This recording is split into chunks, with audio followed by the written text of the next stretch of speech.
Les droits de l'homme n'existent pas sans préservation. Différents groupes luttent pour leurs intérêts et leurs positions par rapport aux systèmes sociaux. Chacun cherche une épistémologie liée à son groupe pour changer les dominantes, pour s'adapter à ses spécificités.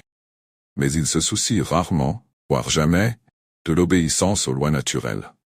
La prévention est une action qui vise à réduire les risques futurs d'actions nuisibles.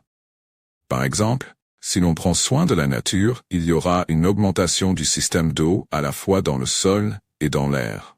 Et donc les feuilles, les branches et tout le reste ont tendance à rester humides lorsqu'elles sont dans le sol.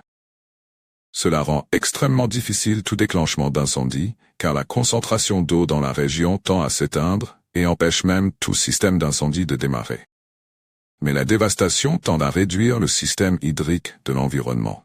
Et dans ce système sec, l'action du carbone réagissant avec l'oxygène, générant une combustion, est extrêmement facilitée. Générer un large champ d'installation pour allumer un incendie. La prévention vaut toujours mieux que les conséquences.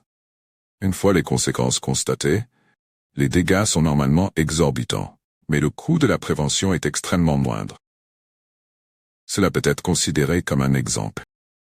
Dans le système de santé, prévenir les maladies coûte extrêmement moins cher que résoudre un problème de santé comme le cancer. Traiter le cancer coûte extrêmement cher, et le coût de la prévention du cancer est beaucoup moins élevé.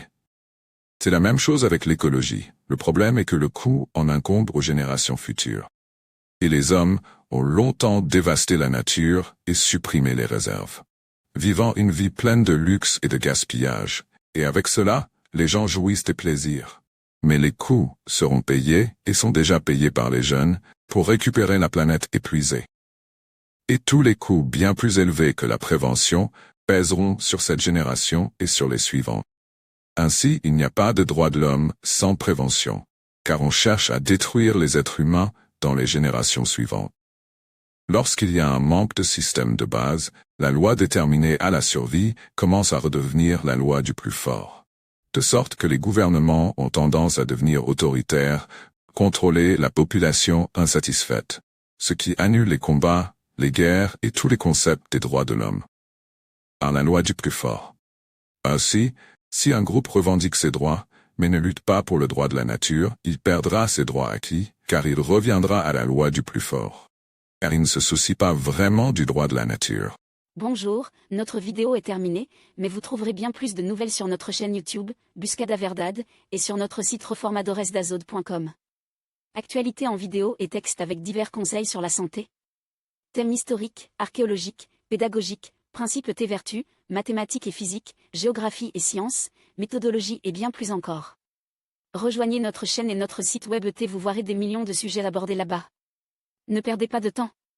La connaissance, c'est le pouvoir. On vous y attend. Jusqu'à plus tard.